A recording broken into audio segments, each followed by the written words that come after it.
Hello, hi guys. This is Noel Westland here. Salut tout le monde, et c'est Noel Westland. Today we're going to learn two types of verbs in the English language. Nous allons apprendre deux types de verbes dans le langage anglais. Okay. The first verb we're going to start with, which is a static verb. Okay. And then the second verb we're going to touch today, which is action verb, and we're going to look into the difference between the two. Ok, donc deux types de verbes que nous allons apprendre ensemble aujourd'hui, c'est un verbe statique et puis l'autre verbe que nous allons apprendre de l'IA, c'est un verbe action.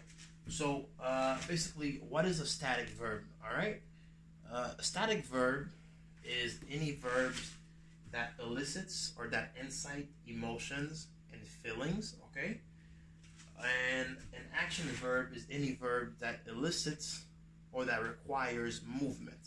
All right.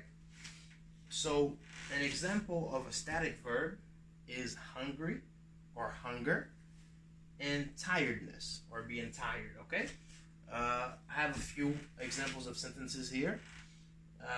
For example, I could say I feel hungry or I am tired. I am going to think about it. These, all three sentences has report to do with states. So, once you're in a state, you are now referring to a static verb, okay? Because it requires emotions, feelings, sentiments, etc., etc. Which is the difference with an action verb.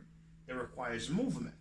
So, for example, boxing, walking, that's an action verb. I am boxing, I am going to walk, or I am walking. These are all actions, so it's action verb, okay? Donc, depuis que on en fasse des verbes statiques, statique, ce n'est pas verbe qui a rapport avec sentiment, émotion. Par exemple, ou grand goût, ou fatigué, moins grand goût, moins fatigué, moins pas le penser avec lui. Donc ça, il y a un rapport ensemble avec sentiment, émotion, ou non verbe, ou non phase de verbe statique. Mais automatiquement que vous allez vers action, ou bien verbe d'action, là, on a mouvement. Par exemple, m'a boxé, m'a marché, moins pas le marcher. OK? So with both of these verbs here, there are two tenses present. They both have a present tense and a future tense, okay? For example, the future tense here with the static verb is I am going to think about it. Anytime you have going to right before the verb, you are now in the future tense, okay? I am going to, because it's not has yet happened, but it will soon happen. That is, you're speaking of in the future, right? But I am tired, you're currently tired at the moment, which is the present tense. I feel hungry, which is also the present tense because you're currently hungry at the moment we speak. Depuis que vous parlez de going to, avant un verbe en anglais, là, on a un tense de futur, parce que son bagage qui pour fait, qui parle fait, donc on a une phase future.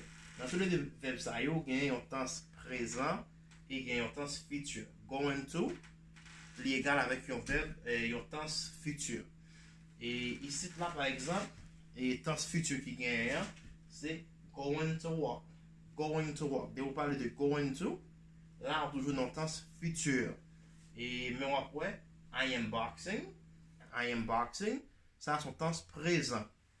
I am walking. I am walking. Ça, c'est un temps présent aussi. D'accord? So, these were the two verbs.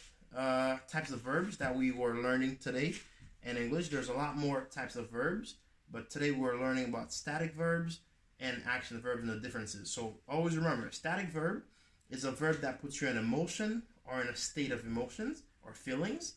And an action verb, it requires movement. For example, boxing, walking, running, etc., etc., etc.